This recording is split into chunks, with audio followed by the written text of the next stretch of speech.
So this evening we're serving a sarsaparilla braised short rib with a mustard jus, pickled beets, ramps, and turnips. Follow that up with a octopus pastrami with a carrot puree, a salsify foam, and a little fiddlehead fern. We're also doing a fried sunchoke with a wasabi creme fraiche, caviar. And last but not least, we're doing a mini paella with a bomba rice cake, lobster, mussels, and rock shrimp with a little butterfar and andouille sausage. Now, if you can believe it, that was only 1/4 of the menu that I sampled that night at Kiawah Island Club. I was lucky enough to get an invite to one of the most exclusive dinners in the private club world, hosted by Diana DeLucia of Golf Kitchen. The full story is up next.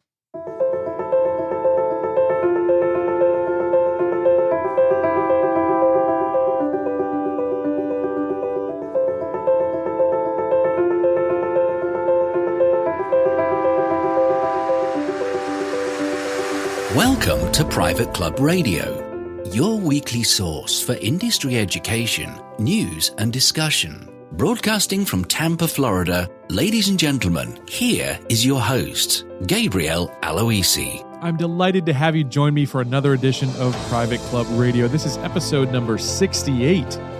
And on this episode, I'm going to take you on a trip with me to the Kiawah Island Golf Club in South Carolina, where I had the honor of attending the Friends of James Beard dinner hosted by Diana DeLucia of Golf Kitchen. The evening featured 4 of the top chefs in the private club world, and my recorder was along for the ride.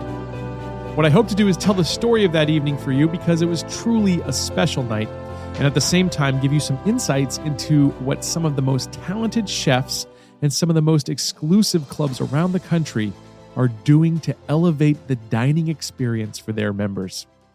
Here's Chef Doug Blair, executive chef of the Kiawah Island Club, to tell us a little bit about the club and what it was like to host the top talent in the private club culinary world. Kiawah Island's a really special place. Can you describe it to folks who've never been here, what it's like here and what makes it special? Yeah, Kiawah Island is a golf resort island, and the Kiawah Island Club is a private club that is owned by the master developers of the island. And at this stage, we have 4 clubhouses, a spa, and a sports pavilion, and also a sporting club just off island. So it's a really special place. You know, it has its exclusivity, but it's also public at the same time as far as the island itself goes.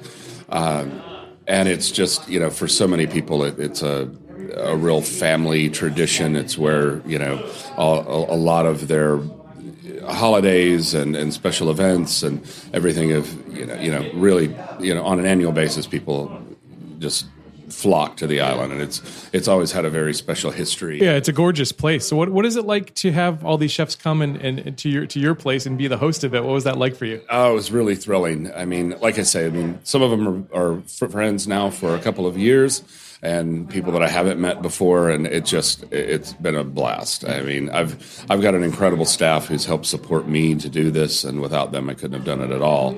And they enjoy the camaraderie and they, just the time together with all of these fantastically talented chefs. So it's been a ball. And one of those talented chefs is Rye Waddington of Winged Foot.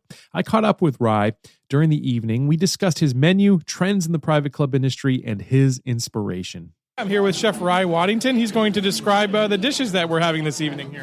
Okay, so our first one is a 1-hour poached egg that we cook sous vide at 62 degrees Celsius, and it's served with spring vegetables, morel mushrooms, ramps, fiddleheads, fava beans, English peas, and some barley, and then with a little black truffle vinaigrette and parmesan wafer.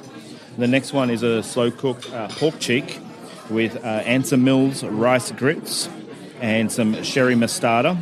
And the last dish over here is cured hamachi with creme fraiche, ruby grapefruit caviar, pickled vegetables, and then some microgreens. Yeah, everything looks delicious, and this is the last station I'm going to have of the evening, so I'm really excited to try what you've got here.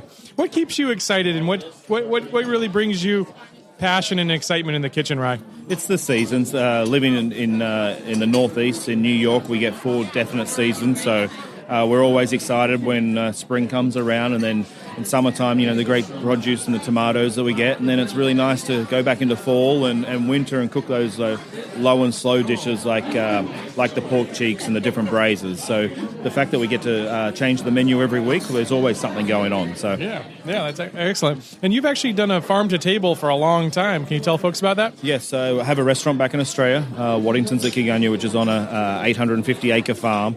It was registered organic up until a few years ago because of the blackberry problems we have. So we slaughter our own beef, grow all our own chickens, grow 95% of the fruit and vegetable that we use on the restaurant, and it's more a way of life than it is to be trendy to say we do farm to table. It's sort of the way I grew up, and my mother and my grandfather all did the same sort of thing. So, right. What do you see as coming down the road in terms of culinary, new trends and things like that people should be aware of? I think if it's specific to the club industry, I think the memberships are so much more knowledgeable now. So the food and beverage game has to be as high as any of the great restaurants. For me in New York City, our members can choose to go and eat in New York City, or they can come choose and eat with us. So you've got to be changing all the time, and I think new trends come and go, but if you stick with great produce and great product, whether it's your beef, your poultry, or the pork products you get, then you can't go wrong. Yeah. What inspires you, Ryan? Apart from just the cooking, it's seeing the young interns and like Chrissy here, who's come down with me. She's been with me for 6 years, and she hadn't worked in a kitchen, and now she's my kitchen manager. So to see the growth of the kids that have come in, and whether it's from Johnson Wales or the CIA, to see them grow and mature and become great chefs, and that is very rewarding. So it sounds like you're pretty excited for the future of the culinary world here. Yeah, I mean, it's going to be a really bright future, and I'm so happy that we got to come down here to Kiawah. Chef Doug and his team have just been so accommodating, and the whole Charleston area is just, as far as food and wine goes, it's one of the best cities I've ever been to. Wow. Yeah. Thank you so much, Ryan. No problem, mate. Next up was Chef Anthony Giacopinello of Sabonic Golf Club.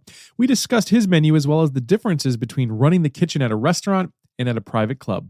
So what are we looking at here? All right, right here we have an oxtail ravioli. We braised the oxtail, made a stuffing, ricotta cheese, mascarpone cheese, Parmesan cheese, bound together with some egg yolks, fresh homemade pasta, and seared foie gras on top. And then we have a play on ratatouille with all the brunoise vegetables. And then here we have an Iberico ham leg. We slice it really thin with homemade mozzarella, which we made yesterday, with tomato confit, extra virgin olive oil, and a balsamic drizzle. And I gotta say that it's actually been my favorite dish here. Oh, thanks. I'm an Italian, so. Yeah, we keep the Italian alive with that. Then here we have a 2-hour olive oil poached salmon with homemade pickled cucumbers, with a glaze, a citrus glaze with some shredded carrots, garlic, and ginger. Wow. So I did a little reading up on you in your story, Anthony, and you kind of came from a background where you dealt with meat a lot. Can you tell folks about that? Meat, I have done a lot of meat, especially at La Grenouille where I work. They French love their meat and even their organs. A lot of kidneys and things like that, even frog legs. That's not really your thing, but you learned how to cook it. I sure did. they drill it into you like it's like walking. So what inspires you, or what are you passionate about? Passion, it's pretty much just trying to put smiles on people's faces, honestly, through food. You want them not only to love the food, but to long for more of your food. And it's a tough thing to do. And on events like this, when people keep coming back and saying, that was awesome, I need one more, then you kind of hit a nerve, So repeat when they say, I had this twice already tonight. It makes it all worth it. Yeah, like I said, I'm going to get my second batch of mozzarella here in a second. Now, let's talk about the difference between restaurants, the outside restaurant world, and the private club world. And a lot of times there's a stigma. Let's talk about that and what you think of that. Well, it's a big difference. They say, restaurant chefs can't always be club chefs, but club chefs can be restaurant chefs. When you're in a restaurant, it's yours. You do what you want. It's your recipes, your things. When you come to a club, you have to cater to them. In our club at Sabonic, we don't say no to our members. We try to do everything possible for them. So they have the ultimate experience. They pay the money to come in, and we just want them to have the best experience at our club. So when they come to other clubs, we're the comparison. You know, at Sabonic, they do this. At Sabonic, they do that. That's our goal as a club. In a restaurant, you know, if they don't like it, they just tell them to leave. But you still take a lot of pride in that, it sounds like. We do. And, you know. Would you find it and tell other chefs out there that it's a rewarding business? Absolutely. It is. But, again, it's not for everybody. You know, I tell everybody not to do it, believe it or not, because it's a test. If they say, okay, I won't do it, that means they didn't have the heart for it.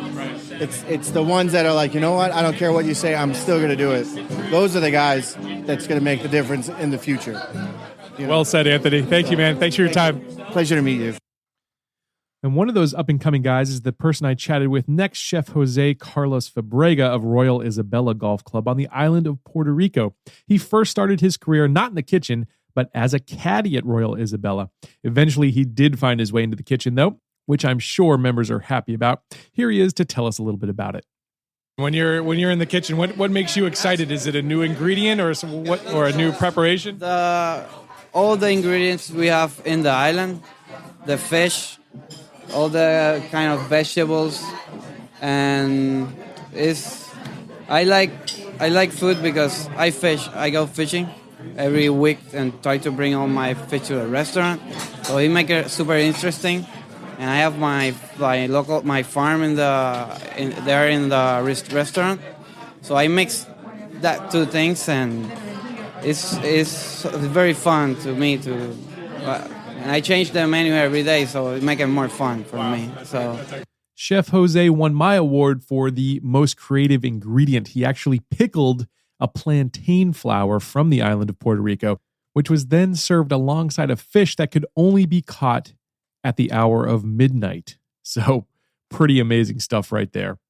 Once again, here's Chef Doug Blair. Did you have any aha moments, or did you come to any realizations during these 4 or 5 days? Learn any new techniques or share stories together? Well, yeah. I mean, it just working beside each other. You know, we've been in the kitchen together for 3 days now, and I think everyone had that. You just watch it happen. I mean, these are real world-class chefs, you know. But just the little things that are mundane and a daily thing to you, someone comes over and just says, "Whoa, what are you doing here?" And it's like, oh, well, you know, this is just something we work with, and you know, from something that is simple to us, and then Jose Carlos comes in from Puerto Rico and brings, you know, plantain flowers, the giant flower on a banana tree. Yeah, and turns around and he's pickled it. And I'm like, whoa, wait a minute, I didn't even think, nobody thought about that. So every little things like that, everyone was, you know, every day there were little aha moments here and there, and it's a lot of fun. Just real.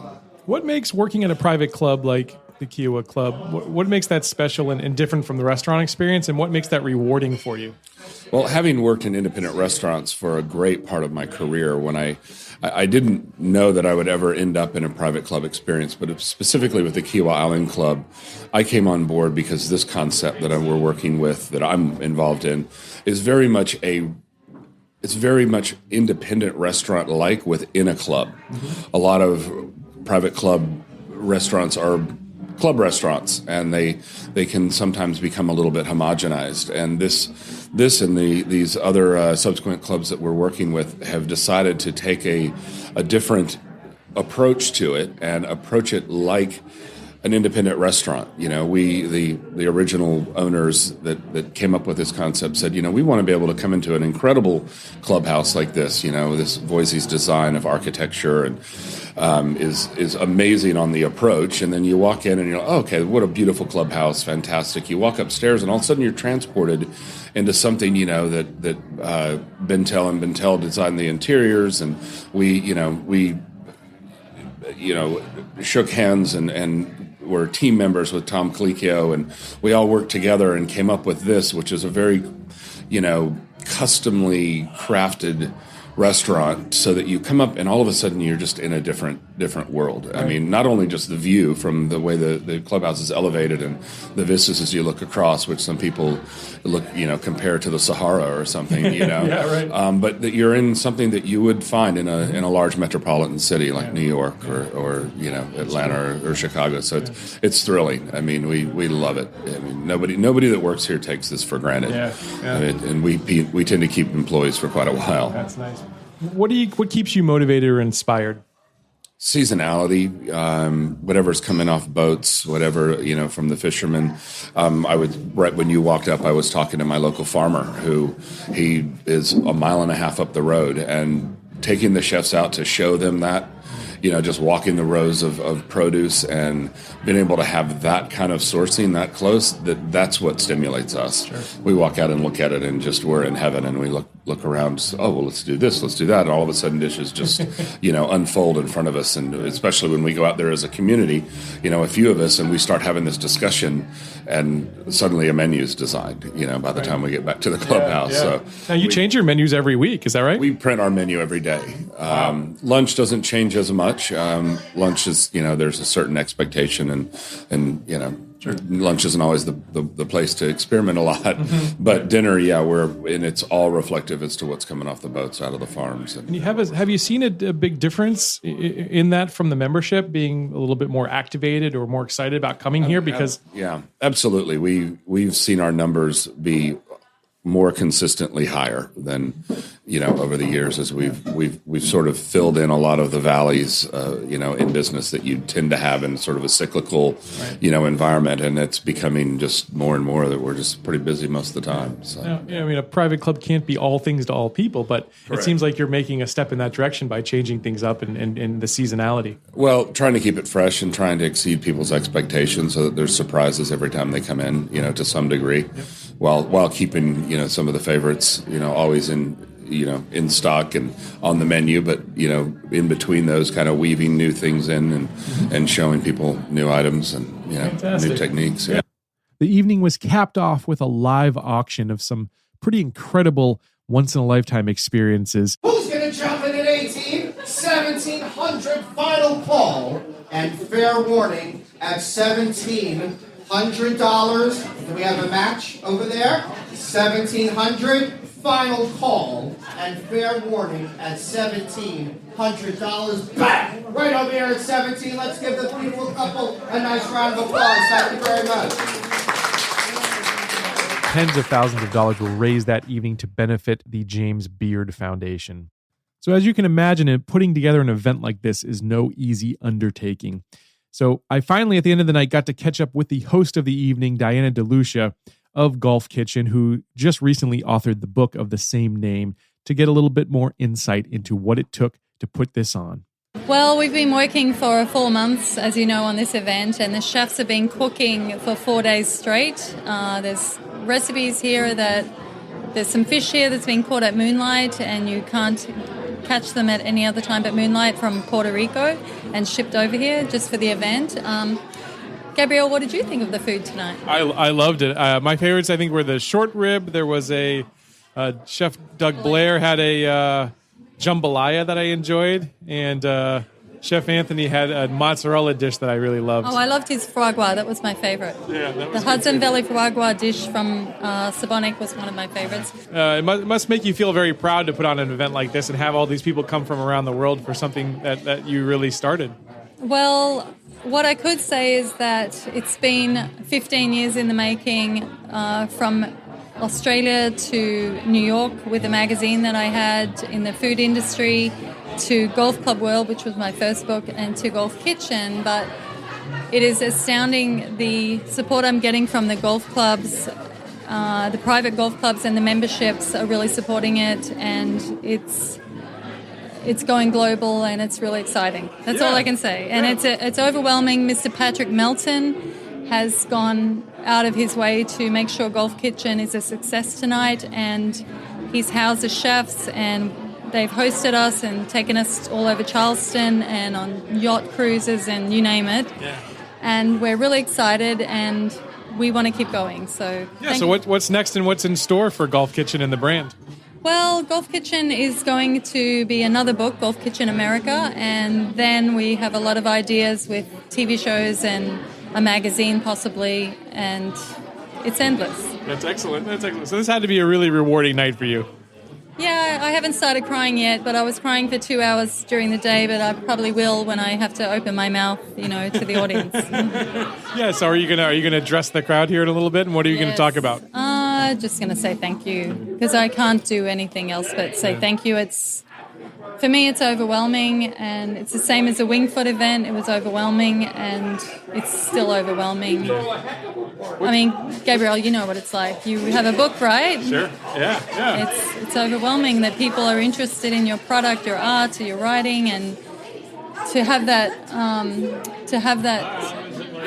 audience is incredible. What's been the most interesting realization you've had during this whole journey? The most pivotal moment in my entire life was meeting Mr. Michael Pascucci at Sebonac Golf Club in 2010.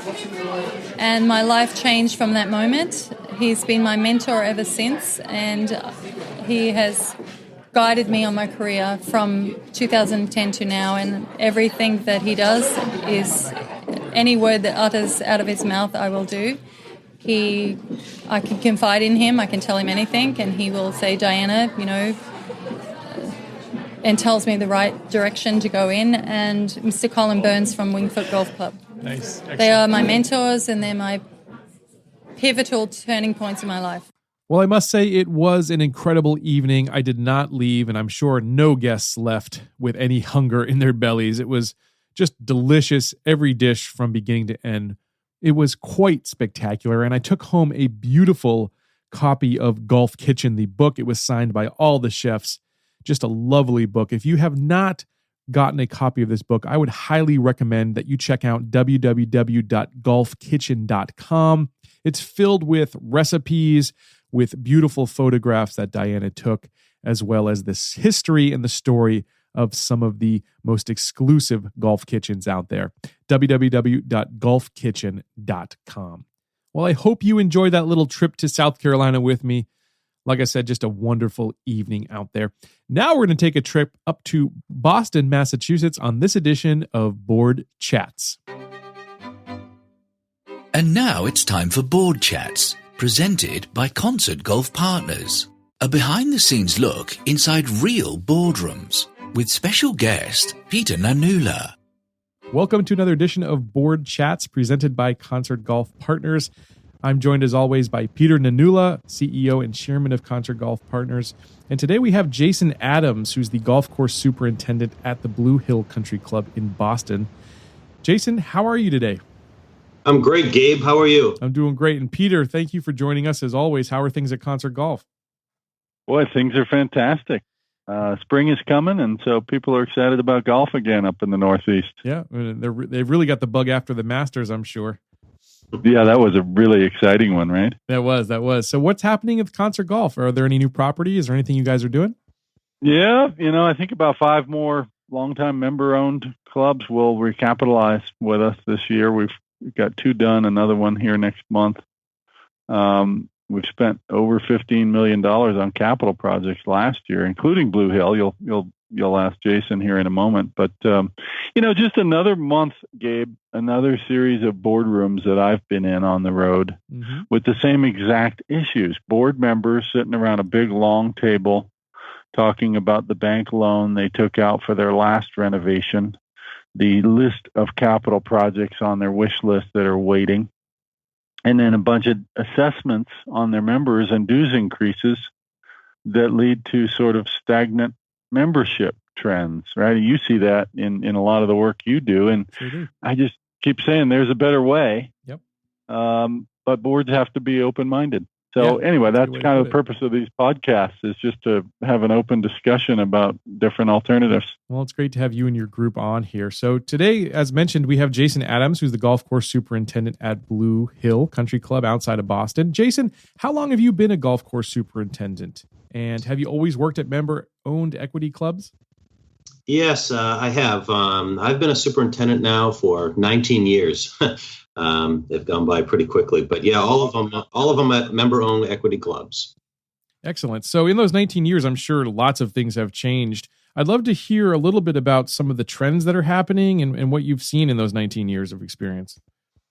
Oh, I'll tell you, it's funny. You know, you're getting old when you think back and you remember the old fairway mowers like F10s and they just these big beast of mowers driving down the fairway at at 3/4 of an inch of height. Today's standard fairways are half an inch and lower. I can remember setting greens mowers at 5/32, where now we're down to 100 thousandths of an inch every single day. So the technology and equipment has been dramatically different. And the chemistries and fertilizers we have to use today, they just last so much longer. They're so much better.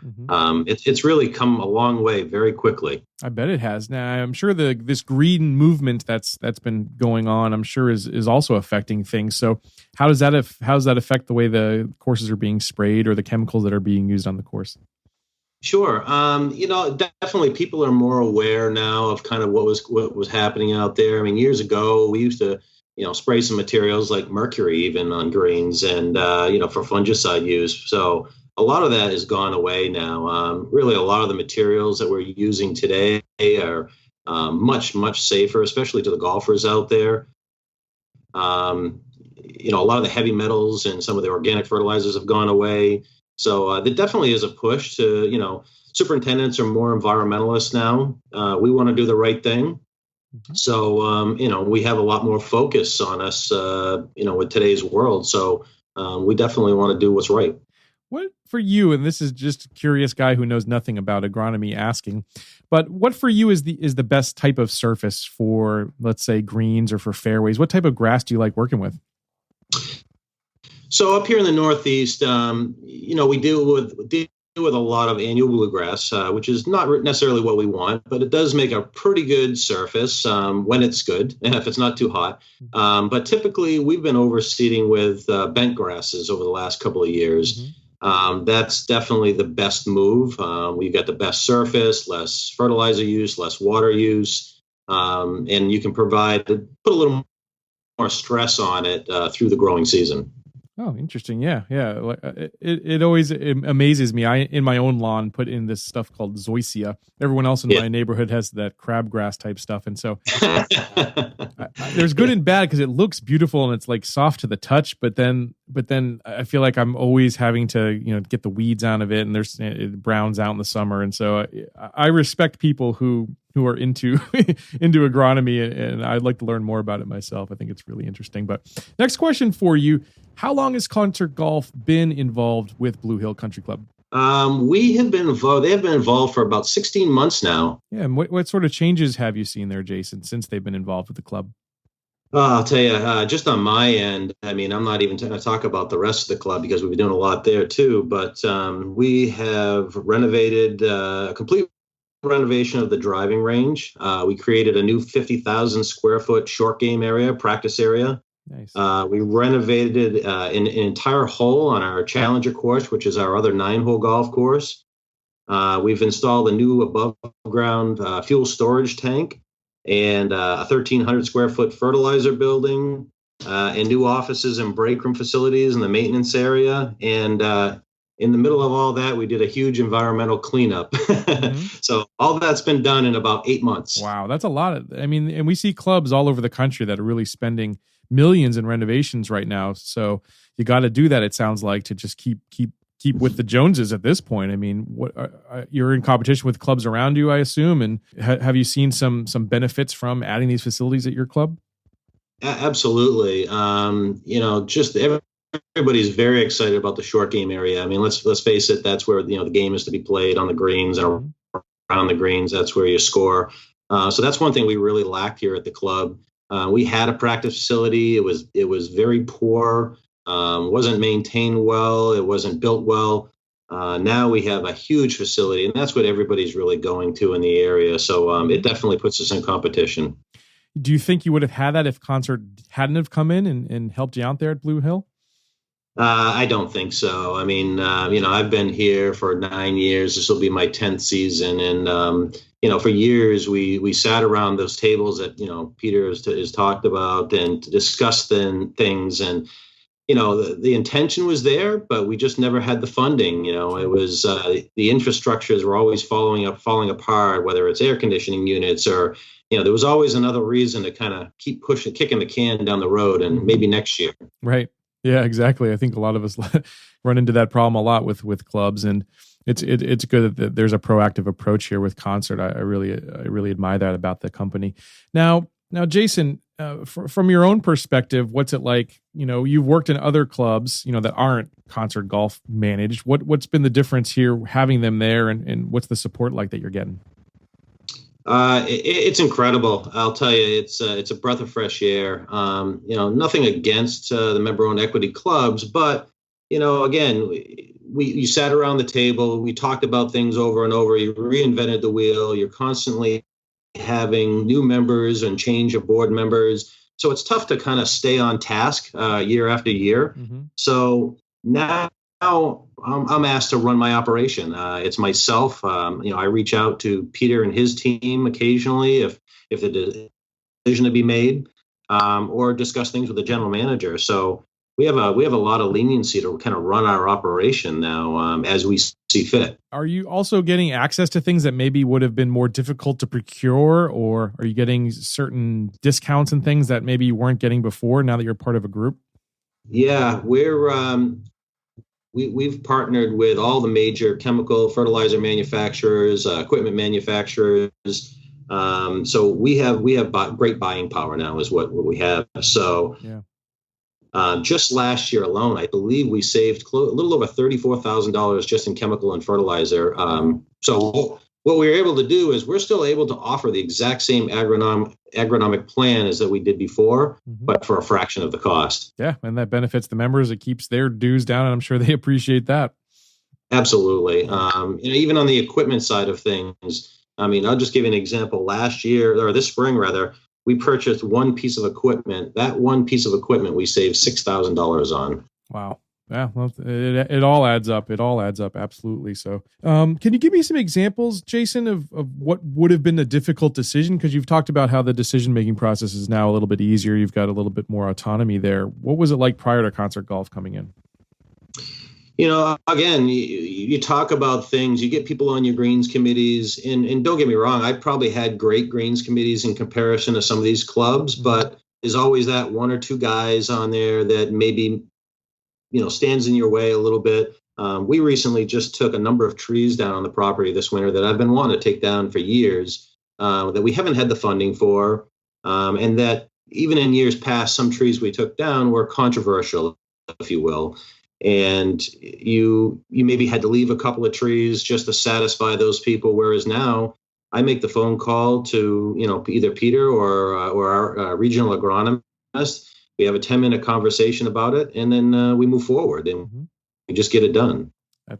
That's really a breath of fresh air, I would imagine.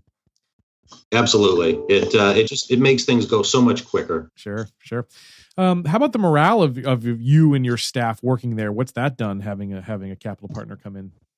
Well, I've been pretty lucky. I've got a great staff. I've pretty much had a repeat staff here for almost 10 seasons now. And they've been through the tough times. They've been through the times where we had to cut budgets and cut labor hours. They see what's going on. They see all the projects. They take so much pride in their work. And now with a new office building and break room facility, they have a clean, safe place to eat their lunch now. We can have morning meetings. They take as much pride and get excited with things as I do now. It's unbelievable. And that makes such a difference to have a team that's all really united against, or united with one particular cause, and to have that morale that's so important at a club. Absolutely. The members see that, I feel like, when people love what they do, it's very easy to see that. I agree completely. And they hate it too. Well, yeah, unfortunately, those are easier voiced. Yeah, exactly. So, Jason, thank you so much for joining us here on Board Chats presented by Concert Golf Partners. And I invite our listeners to check out Concert Golf Partners by going to their website, concertgolfpartners.com. Join us next month for another edition of Board Chats presented by Concert Golf Partners.